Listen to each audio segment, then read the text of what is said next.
இன்றைக்கி என்ன பார்க்க போகிறோம் அப்படின்னா, நம்ம பழங்கள் வந்து எந்த அளவுக்கு நமக்கு நன்மைகள் தருது அப்படிங்கிறத பற்றி தான் பார்க்க போகிறோம். அது மட்டும் இல்லாமல் எந்த நேரத்தில் எந்த உணவை சாப்பிட்ணும், எந்த நேரத்தில் சாப்பிடக்கூடாது அப்படிங்கிறதையும் பார்க்க போகிறோம். இன்னொரு முக்கியமான விஷயம் உங்கள்கிட்ட நான் ஷேர் பண்ணிக்கணும்னு நினச்சது, நம்ம ஊரில் வந்து ரொம்ப சிறந்த ஒரு பழம் அப்படின்னு சொல்லியிருக்கிறாங்க. அதாவது நம்ம உலகத்திலேயே மிகச்சிறந்த பழம் அப்படின்னு நம்ம ஆய்வாளர்களால் சொல்லப்பட்ட ஒரு பழம் நம்ம ஊர் பழம். அது என்ன அப்படிங்கிறதையும் பார்க்கலாம். ஆய்வாளர்கள் எல்லாருமே இந்த உலகத்தில் இருக்கிற எல்லா பழங்களையும் எடுத்து ஆய்வு பண்ணி பார்த்ததில் ஒரே ஒரு பழத்தில் மட்டும்தான் எல்லா வகையான நன்மைகளும் இருக்குது, எல்லா தரப்பினரும் சாப்பிடக்கூடிய ஒரு பழமாகவும் இருக்குது அப்படின்னு சொல்லி ஒரு பழத்தை வந்து சூஸ் பண்ணியிருக்காங்க. அந்த பழத்துக்கு தான் பார்த்திங்கன்னா உலகத்திலே மிகச்சிறந்த ஒரு பழம் அப்படின்னு சொல்லி அங்கீகரித்து அந்த பழத்துக்கு முதல் இடம் கொடுத்துருக்காங்க. அந்த பழம் எது அப்படின்னா நம்ம ஊர் சிவப்பு கொய்யா. நம்ம ஊர் சிவப்பு கொய்யா பார்த்திங்கன்னா ஆரஞ்சு பழத்தில் இருக்கிறத விட 3 மடங்கு அதிகமான விட்டமின் சி இருக்குது. நம்மளுடைய தொண்டை புண்களை வந்து குணப்படுத்தக்கூடிய தன்மை இருக்குது.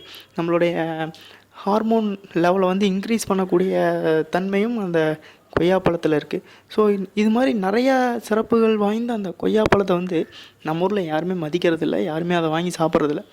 ஏன்னா நம்ம நினப்பில் இருக்கிறது எல்லாமே ஆரஞ்சும் ஆப்பிளும் தான். ஏன்னா அதுதான் நம்ம சிறந்த பழம் அப்படின்னு நம்ம நினச்சிட்ருக்குறோம். காஸ்ட்லியாக இருக்குது, அதுதான் நல்ல சத்துள்ள பழம் அப்படின்னு நினச்சிட்ருக்கோம். ஆனால் நம்ம ஊரில் வந்து ரொம்ப மலிவாக கிடைக்கக்கூடிய ஒரு பழமான கொய்யா பழம் தான் பார்த்திங்கன்னா இத்தனை சிறப்பு வாய்ந்த ஒரு பழமாகவும் இருக்குது. இந்த உலகத்தில் இருக்கிற எல்லா ஆய்வாளர்களாலும் உலகத்தில் சிறந்த ஒரு பழம் அப்படின்னு அங்கீகரிக்கப்பட்ட ஒரு பழமாகவும் இருக்குது. அந்த கொய்யாவை வாங்கி சாப்பிடுங்க. 4 பேருக்கு நீங்களும் இதை பற்றி சொல்லுங்கள், ஷேர் பண்ணுங்கள். உங்களால் 4 பேர் பயனடையட்டும். அது மட்டும் இல்லாமல் இப்போ இன்னொரு விஷயம், எந்த நேரத்தில் எந்த உணவு சாப்பிட்றது அப்படிங்கிறத பற்றி சொல்லியிருந்தோம். அதுவும் இந்த வீடியோவில் இருக்குது. ஒன்றும் இல்லை, ஒரு சிம்பிளான விஷயம்.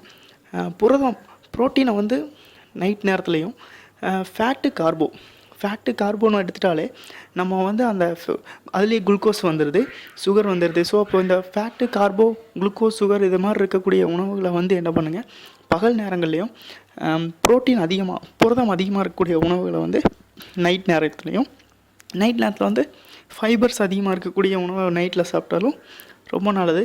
ஸோ இந்த மாதிரி பேஸில் நீங்கள் சாப்பிட்டீங்கனாலே நம்ம வந்து ஓரளவு நம்ம ஆரோக்கியத்தை வந்து பாதுகாத்துக்கலாம். இதைத்தான் உங்கள்கிட்ட ஷேர் பண்ணணும்னு நினச்சேன். ரொம்ப நன்றி. தேங்க்யூ.